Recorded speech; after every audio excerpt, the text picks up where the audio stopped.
കേരളത്തിന്റെ നമ്പർ 1 പൊതുജനാരോഗ്യ സംവിധാനം ഗുരുതരമായ തകർച്ച നേരിടുകയാണെന്ന ഞെട്ടിക്കുന്ന സത്യമാണ് സമീപകാല സംഭവങ്ങളിലൂടെ വ്യക്തമാകുന്നത്.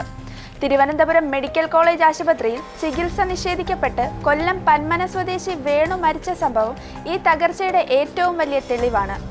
നായയെ നോക്കിക്കാണുന്ന കണ്ണുകൊണ്ടുപോലും ഇവിടെ രോഗികളെ തിരിഞ്ഞു നോക്കുന്നില്ല എന്ന് മരണത്തിന് തൊട്ടുമുമ്പ് വേണു സുഹൃത്തിനയച്ച ശബ്ദ സന്ദേശം സാധാരണ പൗരന്റെ ജീവന് ഭരണകൂടം കൽപ്പിക്കുന്ന വിലയെക്കുറിച്ചുള്ള ഗുരുതരമായ ചോദ്യമാണ് ഉയർത്തുന്നത്.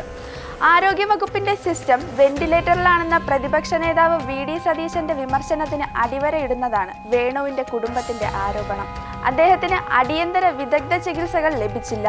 എന്ത് ന്യായീകരണങ്ങൾ മെഡിക്കൽ കോളേജ് അധികൃതർ ഉയർത്തിയാലും ആരോഗ്യവകുപ്പിൽ അടിക്കടി ഉണ്ടാകുന്ന ആരോപണങ്ങൾ ആരോഗ്യമന്ത്രി വീണ ജോർജിന്റെ കെടുകാര്യസ്ഥതയാണ്. മരുന്നില്ല, ശസ്ത്രക്രിയാ ഉപകരണങ്ങളില്ല തുടങ്ങി ഗുരുതരമായ പ്രതിസന്ധിയിലേക്ക് ആരോഗ്യമേഖലയെ തള്ളിവിട്ടതിന് പൂർണ്ണ ഉത്തരവാദി ആരോഗ്യമന്ത്രിയാണെന്നും മന്ത്രി ഉടൻ രാജിവെക്കണമെന്നുമാണ് പ്രതിപക്ഷ നേതാവിന്റെ ആവശ്യം. വേണുവിന്റെ വീട് സന്ദർശിച്ച കോൺഗ്രസ് പ്രവർത്തക സമിതി അംഗം രമേശ് ചെന്നിത്തല കുടുംബത്തിന് നീതി ലഭിക്കുന്നതുവരെ കൂടെയുണ്ടാകുമെന്ന് ഉറപ്പ് നൽകി. പ്രതിപക്ഷ ആരോപണങ്ങൾ ശക്തമാകുമ്പോഴും ഭരണകൂടം നിഷേധാത്മകമായ സമീപനം സ്വീകരിക്കുന്നത് സിസ്റ്റത്തിന്റെ മൊത്തത്തിലുള്ള തകർച്ചയായി തന്നെ കണക്കാക്കേണ്ടി വരും. സാധാരണക്കാരന്റെ ജീവന് വില കൽപ്പിക്കാത്ത ഈ കെടുകാര്യസ്ഥത ഭരണഘടനാപരമായ കടമയോടുള്ള സർക്കാരിന്റെ അനാസ്ഥ തന്നെയാണ് വെളിപ്പെടുത്തുന്നത്.